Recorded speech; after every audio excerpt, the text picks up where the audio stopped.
Our celebration of independence this weekend should also give pause because obviously freedom comes with a cost.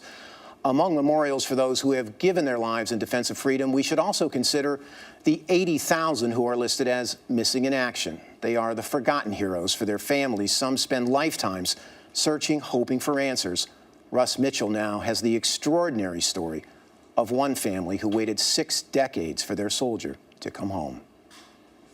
They teach you never leave a Marine behind. If anything goes wrong, we will not stop until you're found. The search that began on the battlefields of Korea finally ended 60 years later in Minnesota on a still summer morning. Inside this flag-draped coffin were the remains of Sergeant Ralph William Carlson. How they got here is a story of patience and perseverance. Carlson's unit had been ambushed in the winter of 1951. The Army declared him missing, then 3 years later said he died in a POW camp. We were told at every step that Ralph's remains were most likely unrecoverable and still in North Korea. Linda Carlson Westcott had never met her Uncle Ralph, but she knew time was running out. While Ralph's image would remain forever young, his siblings were growing old. They loved their brother so much. The pain of losing him doesn't go away over 60, it's been 60 years. I wanted Ralph to come home and be buried while they were alive. Time is our biggest enemy. Its family members are dying. Johnny Webb is with the Joint POW-MIA Accounting Command, or JPAC, a U.S. military agency based in Hawaii. Webb and his team scour the world looking for remains. It's been his passion for nearly 30 years.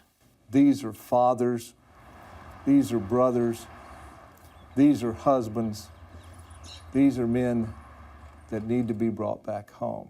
So far, more than 1,700 American servicemen who were MIA have now been identified. And after hearing that boxes of remains had been turned over by the North Koreans, Linda brought her family in 2009 to the JPAC offices, only to learn They really did not think that Ralph was there. So we had very little reason to hope. I just figured that that was the end. Still, Marvin Carlson gave a DNA sample. It becomes a real delicate balance of trying to keep families informed, but not raise maybe false hopes. More than a year went by, nothing.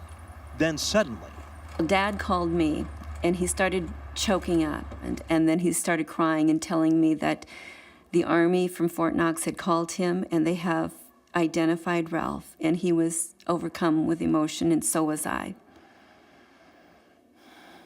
not only would Ralph be coming home, he would be buried with full military honors, with several medals, including the Purple Heart.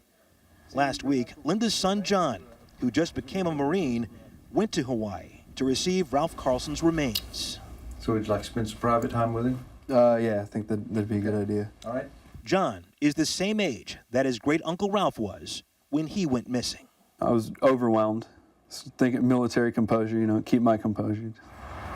And it was John, in full uniform, who presented the American flag to his grandfather.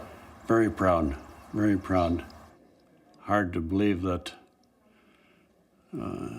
something like this can happen 60-some years after other people that in the same situation, and that they shouldn't give up hope. Hope has finally led to closure for this family and for a small town that lined the streets and filled the Lutheran church. In 1951, all of us who knew Ralph expected he would come back home.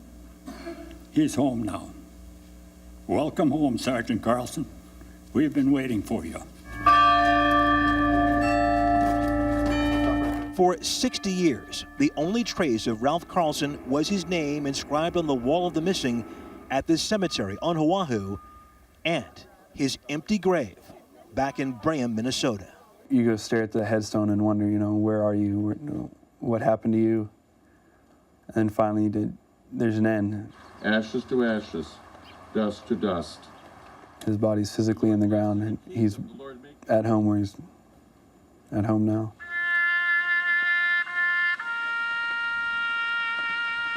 to have that moment when that family member realizes, I will have a place on Veterans Day. I'll have a place on Memorial Day to celebrate his life. I think that's what we're all about, to learn what really is the cost of the freedom that we have today.